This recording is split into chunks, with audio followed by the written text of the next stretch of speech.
स्वागत है आप सभी लोगों का रेलवे मंथन के यूट्यूब चैनल पर। तो आज की इस क्लास में हम लोग जनरल साइंस यानी सामान्य विज्ञान के प्रश्नों को हल करने वाले हैं। ये सभी प्रश्न अब तक के जो भी एग्जाम्स हुए हैं, चाहे वह ग्रुप डी हो, एनटीपीसी, एएलपी टेक्नीशियन, इन सब के महत्वपूर्ण प्रश्नों को जो हमारा पीवाईक्यू है उसमें से जो प्रश्न लगातार अक्सर परीक्षाओं में पूछे जाते हैं बार बार, उन प्रश्नों का यह संग्रह है। ठीक है, इसमें टोटल 100 प्रश्न हमने इस सीरीज में लिया हुआ है। तो इसमें से हमने इस वीडियो में आपको 30 प्रश्न फिजिक्स के करवाने वाले हैं, 30 प्रश्न हम केमिस्ट्री करवाने वाले, 35 प्रश्न यहाँ पे होगा, 35 फिजिक्स और 35 केमिस्ट्री और 30 हमारे बायोलॉजी के प्रश्न होने वाले हैं। ठीक है, तो सबसे पहले हम लोग इस वीडियो में 30 प्रश्न फिजिक्स के पढ़ने वाले हैं, नेक्स्ट वीडियो में 35 प्रश्न केमिस्ट्री पढ़ने वाले हैं और 30 प्रश्न हमारे बायोलॉजी के होंगे। ठीक है, तो चैनल को सब्सक्राइब करके रखिएगा ताकि आपको नोटिफिकेशन समय से मिलती रहे। तो आइए शुरुआत करते हैं फिजिक्स के 35 प्रश्नों को। तो फिजिक्स का सबसे पहला और सबसे मोस्ट इम्पोर्टेंट प्रश्न यही है, यदि किसी गतिमान वस्तु का वेग दोगुना कर दिया जाए तो उसकी गतिज ऊर्जा पर क्या प्रभाव पड़ेगा। अगर किसी वस्तु का हम वेग दोगुना करते हैं तो हमसे पूछ रहा है कि उसकी गतिज ऊर्जा पर क्या प्रभाव पड़ेगा। तो देखिए, सामान्य तौर पर किसी भी वस्तु की गतिज ऊर्जा होती है 1/2 mv² होता है। ठीक है, लेकिन यह कह रहा है कि इस वेग को दोगुना कर दो। अगर हम इस वेग को दोगुना करते हैं तो इसके जगह हम 2v रख के इसका स्क्वायर करेंगे। जब इसका स्क्वायर करेंगे तो यह हो जाएगा 1/2 m, 2 का स्क्वायर कितना होगा 4v²। ठीक है ना, कितना आ जाएगा 4v²। तो अगर हम तुलना करेंगे पहले वाले से तो 1/2 m कामन है, 1/2 m कामन, इसको हटाओ, यहाँ v² है, यहाँ पे 4v² हो गया। तो हम देख रहे हैं कि इससे यह 4 गुना बढ़ गया है, तो इसकी जो गतिज ऊर्जा होगी वह 4 गुनी बढ़ जाएगी। हम आपको एक शार्ट ट्रिक बताते हैं।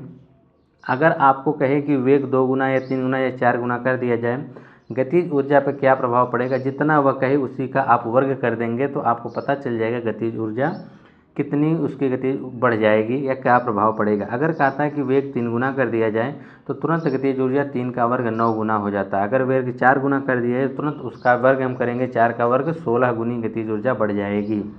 ठीक है ना, तो यही है। आइए नेक्स्ट वाले में देखते हैं। कहा है कि सोलर सेल, ठीक है, यानी सौर सेल के निर्माण में मुख्य रूप से किस अर्धचालक तत्व का उपयोग किया जाता है। तो सोलर सेल में हम लोग सिलिकॉन का उपयोग करते हैं। किसका उपयोग करते हैं? सिलिकॉन एक सेमीकंडक्टर होता है जो क्या करता है कि प्रकाश ऊर्जा को विद्युत ऊर्जा में बदलने के लिए इसका उपयोग किया जाता है। तो यहाँ पे हो जाएगा सिलिकॉन। ठीक है ना। अगला हमारा है वाहन के में पीछे के यातायात को देखने के लिए किस दर्पण का उपयोग किया जाता है। तो इसमें हम लोग उत्तल दर्पण का उपयोग करते हैं। क्यों उत्तल दर्पण का उपयोग करते हैं? क्योंकि उत्तल दर्पण में जो प्रतिबिंब बनता है वह सदैव सीधा और छोटा बनता है। ठीक है ना, जिसके कारण हमको वाहन जो पीछे से आने वाहन है हमको स्पष्ट रूप से दिखाई देते हैं कि कौन सा वाहन आ रहा है और कितनी दूरी पर है। अगला हम चलते हैं, चौथा प्रश्न है कि स्पर्श दृष्टि की न्यूनतम दूरी सामान्यतः कितनी होती है। तो यह होती है, देखिए यहाँ पे बच्चे अक्सर गलती करेंगे, पहले 25 मीटर दे रखा है। ठीक है, तो जल्दबाजी में हमको नहीं करना है। 25 मीटर, 2.5 सेंटीमीटर, 25 सेंटीमीटर, अनंत। तो 25 सेंटीमीटर होता है, हमको मात्रक देख के टिक करना है, ना कि 25 मीटर वाले पे बच्चे अक्सर टिक कर देते हैं, गलती हो जाएगी। अगला वाला हमारा है कि बायोगैस या गोबर गैस का मुख्य गैसीय घटक निम्नलिखित में से कौन सा है। तो बायोगैस का जो मुख्य घटक है वह मीथेन होता है। क्या होता है? मीथेन होता है मुख्य घटक। और यह जो बायोगैस में लगभग 55% से लेके 75% तक मीथेन ही पाया जाता है। ठीक है ना। अगला प्रश्न हमारा है छठवां वाला, किसी सुरक्षा फ्यूज तार की सबसे मुख्य विशेषता क्या होनी चाहिए। तो फ्यूज तार की जो मुख्य विशेषता यह होनी चाहिए कि उसका गलनांक बहुत कम होना चाहिए ताकि शॉर्ट सर्किट हो तुरंत उसका फ्यूज गल जाए। यानी यहाँ पे जो गलनांक हमारा निम्न होना चाहिए, प्रतिरोध उच्च होना चाहिए। तो हमारा बी वाला ऑप्शन क्या होगा, राइट होगा। यानी निम्न गलनांक और जो हो उसका उच्च प्रतिरोध होना चाहिए। ठीक है। सातवां है कि पानी से भरी बाल्टी में डूबी हुई छड़ी का मुड़ा हुआ प्रतीत होना प्रकाश की किस घटना के कारण होता है। अगर पानी से भरी बाल्टी में डूबी हुई छड़ी का मुड़ा हुआ सिरा प्रतीत होता है, इससे लगता है कि छड़ी मुड़ चुकी है, तो यह घटना कहलाती है प्रकाश का अपवर्तन। क्या कहलाती है? प्रकाश का अपवर्तन। आप जानते हैं कि प्रकाश के अपवर्तन में जब प्रकाश किरणें एक माध्यम से दूसरे माध्यम में प्रवेश करती हैं तो वह अविलंब से क्या करती हैं, या तो दूर हट जाती हैं तो अविलंब की ओर झुक जाती हैं। अगर प्रकाश किरणें विरल से सघन में जाती हैं तो अविलंब की ओर झुक जाती हैं। अगर सघन से विरल में आती हैं तो अविलंब से क्या होती हैं, दूर हट जाती हैं। ठीक है, तो यह डिपेंड करता है किस पे, प्रकाश के परावर्तन पर। ठीक है, अपवर्तन पर, परावर्तन पर नहीं, अपवर्तन पर। अगला है कि ध्वनि की तीक्ष्णता या तारत्व मुख्य रूप से किस पर निर्भर करता है। यहाँ पे आपसे तीक्ष्णता पूछा जा रहा है या तारत्व, तो यह जानती है ध्वनि की आवृत्ति पर निर्भर करता है। किस पर निर्भर करता है, ध्वनि की आवृत्ति पर निर्भर करता है। जितनी अधिक आवृत्ति होगी उसका तारत्व उतना ही क्या होगा, क्या कहते हैं, अधिक होगा, और आवाज़ उतनी ही पतली और तीखी होगी। तो हमारा 9वां है कि 1 वाट घंटा निम्नलिखित में से कितने जूल के बराबर है। तो ध्यान दीजिएगा, यहाँ पे वाट घंटा पूछा है, ना कि किलो वाट घंटा पूछा। अक्सर हम लोग गलती क्या करते हैं, जैसे ही वाट घंटा देखते हैं वैसे सी वाले ऑप्शन पर हम लोग टिक कर देते हैं। लेकिन यहाँ पे प्रश्न में हमसे घुमा के पूछा जा रहा है कि 1 वाट घंटा, ठीक है, ना कि 1 किलो वाट घंटा। तो 1 वाट घंटा में हमारा होगा 3600 जूल होता है। अगर 1 किलो वाट घंटा पूछेगा तो 3.6 × 10⁶ जूल होगा। ठीक है ना, यहाँ पे गलतियाँ हो सकती है, इसमें आप ध्यान दीजिएगा। अगला प्रश्न हमारा है कि दाढ़ी बनाने के लिए या डॉक्टरों द्वारा आँख कान की जांच में किस दर्पण का उपयोग किया जाता है। तो इसमें हम लोग अवतल दर्पण का प्रयोग करते हैं। किसका प्रयोग करते हैं, अवतल दर्पण का प्रयोग करते हैं। ऐसा इसलिए क्योंकि अवतल दर्पण क्या करता है, वस्तु का बड़ा प्रतिबिंब और सीधा बनाता है। कब, जब वस्तु हमारा फोकस और ध्रुव के बीच में रखी होती है। ठीक है ना, और इसका जब बड़ा प्रतिबिंब बनता है जिससे कान हो गया या आँख की जांच आसानी से हो जाती है। ठीक है, लेकिन कंडीशन होना चाहिए कि यह जो हमारा वस्तु होना चाहिए वह मुख्य फोकस और ध्रुव के बीच में होना चाहिए, तभी इसका आभासी और सीधा प्रतिबिंब प्राप्त होगा। अगला हमारा है कि रॉकेट का आगे बढ़ना या उड़ान भरना निम्नलिखित में से किस सिद्धांत पर आधारित है। देखिए, रॉकेट का जो उड़ना है वह क्रिया प्रतिक्रिया के साथ साथ रैखिक संवेग संरक्षण के नियम पर भी उड़ता है। इसमें क्या होता है कि रॉकेट से निकलने वाली जो गैस पीछे की ओर संवेग पैदा करती है, तो पीछे की ओर जितने वो निकलती हैं तेज़ी से, रॉकेट उतने ही तेज़ी से क्या करता है, उसी संवेग से आगे की ओर बढ़ता है। या यूँ कहें क्रिया प्रतिक्रिया का नियम भी यहाँ पर लगता है। यहाँ पर हम लोग कहेंगे रैखिक संवेग संरक्षण। क्या कहेंगे, रैखिक संवेग संरक्षण का मतलब जितना संवेग रॉकेट के पीछे से निकलने वाला जो धुआं होता है उतना वह पीछे की तरफ निकलता है, उसी के विपरीत रॉकेट उसी संवेग से कहाँ बढ़ता है, आगे की तरफ बढ़ता है। तो एक प्रकार से देखा जाए यहाँ पर क्रिया प्रतिक्रिया का नियम लगता है। अगला है कि जीवाश्मों, प्राचीन पौधों और चट्टानों की आयु निर्धारित करने के लिए किसका उपयोग किया जाता है। जैसे हम जानते हैं कार्बन डेटिंग C14 का प्रयोग किया जाता है। ठीक है, इसका प्रयोग करने से क्या होता है कि हमको अर्ध आयु के आधार पर हम प्राचीन जैविक अवशेषों की आयु का क्या कर सकते हैं, पता लगा सकते हैं। ठीक है ना, तो अगला प्रश्न हमारा है, हीरे का अत्यधिक चमकना प्रकाश की किस घटना का परिणाम है। तो यहाँ पर हीरे का चमकना यानी पूर्ण आंतरिक परावर्तन की घटना के कारण होता है। ठीक है ना, अगला हम चलते हैं कि हवा का बुलबुला पानी के अंदर किस लेंस की भांति व्यवहार करता है। तो देखिए, पानी के अंदर जो हवा का बुलबुला की सतह होती है वो उत्तल होती है, परंतु माध्यम बदलने के कारण यह प्रकाश की किरणों को क्या करता है, फैलाने लगता है। तो किसकी भांति काम करता है, अवतल लेंस की भांति कार्य करता है। किसकी भांति कार्य करता है, अवतल लेंस की। तो ध्यान रखिएगा कि पानी के अंदर जो हवा की सतह पर, ठीक है ना, जो बुलबुला की सतह होती है वह उत्तल की भांति कार्य करती है। ठीक है ना, परंतु माध्यम बदलने के कारण यह प्रकाश किरणों को क्या करती है, फैलाने लगती है। इसका मतलब यह अवतल लेंस का कार्य करती है। ठीक है ना, इसीलिए पूछा गया है कि हवा का बुलबुला पानी के अंदर किस भांति व्यवहार करता है, तो अवतल लेंस की तरह भांति व्यवहार करता है। किस लेंस की क्षमता और फोकस दूरी के बीच संबंध है, लेंस की क्षमता और फोकस दूरी के बीच संबंध पूछा है क्या है। तो हम जानते हैं लेंस की क्षमता P बराबर क्या होता है, 1/f होता है, और एक यहाँ पे हमारा मीटर में होता है। एक और फार्मूला है 100/f, जो कि हमारा f यहाँ पे एक क्या होता है, सेंटीमीटर में होता है। ठीक है ना, तो यहाँ पर हम देखते हैं कि हमारे पास क्या दे रखा है, f मीटर में दे रखा है, यह गलत है। P बराबर f गलत है यहाँ पर। ठीक है ना, अच्छा एक चीज़ और, f मीटर में दे रखा है ना, सही है, ये वाला गलत नहीं हो सकता है। ठीक है ना, क्योंकि यहाँ पे 1 मीटर में, यहाँ f भी मीटर में दे रखा है, जिसका मतलब दोनों मात्रक सही है, यानी बी वाला ऑप्शन हमारा क्या होगा, राइट होगा। ठीक है, क्योंकि यहाँ पर P बराबर एफ हो ही सकता है, P बराबर 2F होगा नहीं, P बराबर एफ स्क्वायर होगा नहीं, यही होगा, जबकि यहाँ पे F मीटर में दे रखा है। ठीक है, सही है। अगला है कि विद्युत धारा को मापने के लिए परिपथ के किस यंत्र को श्रेणी क्रम में जोड़ा जाता है। तो विद्युत धारा को मापने के लिए हम लोग परिपथ में क्या करते हैं, एमीटर का प्रयोग करते हैं विद्युत धारा को मापने के लिए। ठीक है, अगला है हमारा, किसी चालक के तार का प्रतिरोध उसकी लंबाई के साथ किस प्रकार बदलता है। किसी चालक तार का जो प्रतिरोध है उसकी लंबाई के साथ किस प्रकार से बदलता है।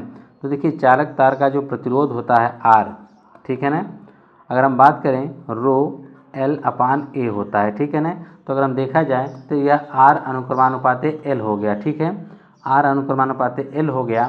तो अब हम कह सकते हैं किसी चालक तार का जो प्रतिरोध है लंबाई के अनुक्रमानुपाती हो जाएगा। क्या हो जाएगा, लंबाई के अनुक्रमानुपाती, यानी ऑप्शन नंबर बी हमारा राइट होगा। अगला प्रश्न की तरफ हम बढ़ते हैं। 18वें कहा है कि सूर्य से पृथ्वी तक ऊष्मा का पहुंचना ऊष्मा स्थानांतरण की किस विधि द्वारा संपन्न होता है। यह विकिरण के द्वारा होता है। किसके द्वारा होता है, विकिरण के माध्यम से होता है, क्योंकि इसको चलने के लिए किसी माध्यम की जरूरत नहीं पड़ती है, निर्वात में भी चल सकता है।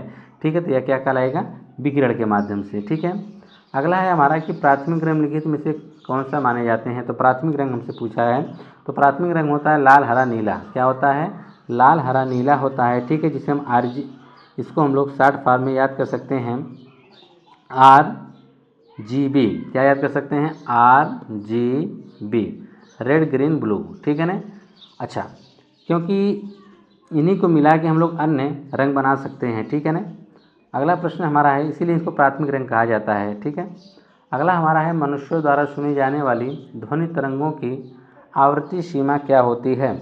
तो इनकी आवृत्ति जो सीमा होती है मनुष्य के सुनने की 20 हर्ट्ज से लेकर 20,000 हर्ट्ज तक होती है। ठीक है ना, इन्हें हम श्रव्य तरंगों के नाम से भी क्या करते हैं, जानते हैं। पहाड़ों पर या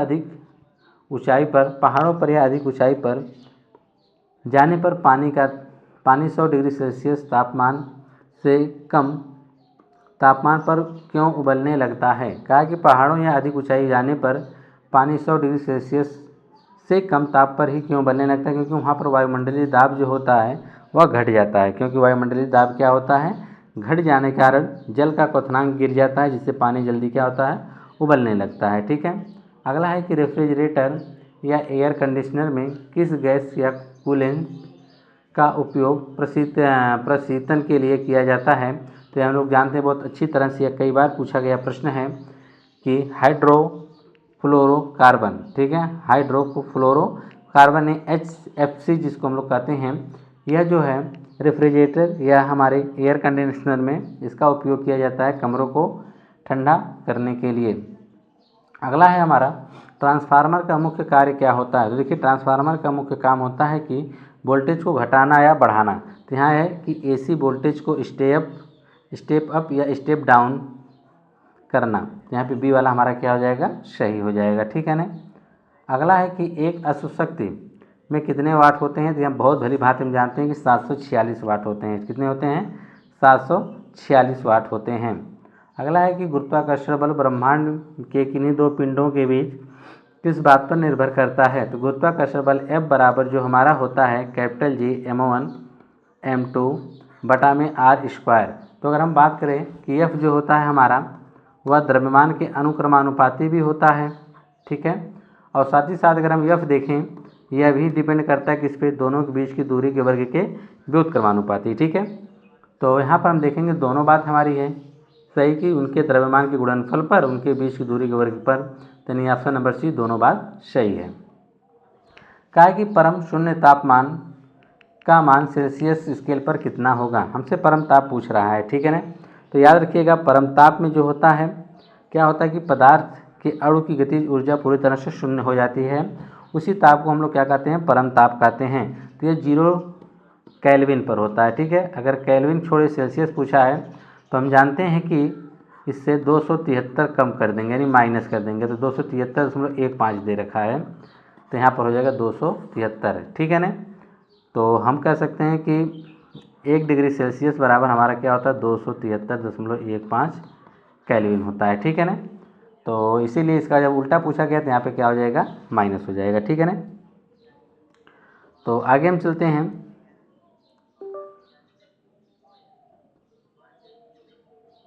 एक सेकंड, यहाँ 1 डिग्री पूछेगा तो एक इसमें जोड़ना पड़ेगा, 274 हो जाएगा, क्योंकि 0 डिग्री सेल्सियस जो होता है वह 273 केल्विन के बराबर होता है। तो 1 डिग्री सेल्सियस करने के लिए 273 में एक जोड़ देंगे तो 274 हो जाएगा। ठीक है। अगला 27वां है कि मथने के पश्चात दूध से क्रीम का अलग होना किस बल के कारण संपन्न होता है। तो ये हम लोग जानते हैं कौन सा बल लगता है, अभिकेंद्रीय बल लगता है। कौन सा बल लगता है, अभिकेंद्रीय बल लगता है, क्योंकि घूर्णन गति के दौरान जो भारी जल के कण होते हैं वह बाहर की ओर चले जाते हैं और कम घनत्व वाले जो होते हैं वह केंद्र की ओर क्या होते हैं, आने लगते हैं और उसमें जो उसके केंद्र के आसपास वह एकत्रित होने लगते हैं। ठीक है। अगला है कि इंद्रधनुष में सबसे ऊपरी भाग पर कौन सा रंग दिखाई देता है। या तो आप लोग भली बात से जानते हैं लाल रंग दिखाई देता है। कौन सा रंग दिखाई देता है, लाल रंग दिखाई देता है, और नीचे की हम देखेंगे हमारा बैगनी रंग होता है। ठीक है ना। अगला हमारा है प्रश्न, यदि किसी लेंस की फोकस दूरी ऋणात्मक है तो वह किस प्रकार का लेंस होगा। तो अगर लेंस की फोकस दूरी ऋणात्मक है तो वह अवतल लेंस होगा, चाहे वह दर्पण पूछे चाहे लेंस पूछे। अगर ऋणात्मक फोकस दूरी है तो वह अवतल लेंस ही कहलाएगा या अवतल दर्पण कहलाएगा। ठीक है। तीसरा प्रश्न है कि पवन ऊर्जा में वायु की किस ऊर्जा को विद्युत ऊर्जा में बदला जाता है। तो उसकी गतिज ऊर्जा को, किसकी ऊर्जा को, गतिज ऊर्जा, क्योंकि पवन चक्की जो हमारा पवन ऊर्जा होती है उसमें वायु की गति को ही तो बदल जाता है, किसमें, गतिज ऊर्जा में। गतिज ऊर्जा को ही हम लोग किसमें बदलते हैं, विद्युत ऊर्जा में बदल देते हैं। किसके द्वारा, पवन ऊर्जा यानी पवन चक्की के द्वारा। अगला हमारा है कि विद्युत हीटर की कुंडली बनाने के लिए किस मिश्र धातु का उपयोग करते हैं। तो विद्युत हीटर की कुंडली बनाने के लिए हम लोग नाइक्रोम का प्रयोग करते हैं। किसका प्रयोग करते हैं, नाइक्रोम का प्रयोग करते हैं, क्योंकि नाइक्रोम जो होता है वह निकेल और क्रोमियम के मिक्सर होता है, निकेल और क्रोमियम। ठीक है। निकेल और क्रोमियम का क्या होता है, यह मिक्स धातु होता है। ठीक है ना। जिसके कारण यह गर्म होने पर पिघलने, ठीक है, पिघलता तो नहीं लेकिन अत्यधिक लाल होकर क्या होता है, गर्म हो जाता है और ऊष्मा देने लगता है। ठीक है ना। इसलिए विद्युत हीटर में इसका प्रयोग किया जाता है। अगला है कि द्रव के अपेक्षित घनत्व मापने के लिए किस उपकरण का उपयोग किया जाता है। द्रव का अपेक्षित घनत्व मापने के लिए हम लोग हाइड्रोमीटर का प्रयोग करते हैं। ठीक है। अगला हमारा है कि विद्युत बल्ब का तंतु टंगस्टन धातु का क्यों बनाया जाता है। क्योंकि इसका गलनांक अत्यंत उच्च होता है। क्या होता है, इसका गलनांक बहुत ही उच्च होता है, क्योंकि इसको यह जल्दी गलता नहीं। इसका गलनांक, इसको गलाने के लिए कम से कम हमको 3422 डिग्री सेल्सियस इतना ताप हमको उत्पन्न करना पड़ेगा। तो टंगस्टन का गलनांक लगभग जो होता है 3422 डिग्री सेल्सियस होता है। ठीक है।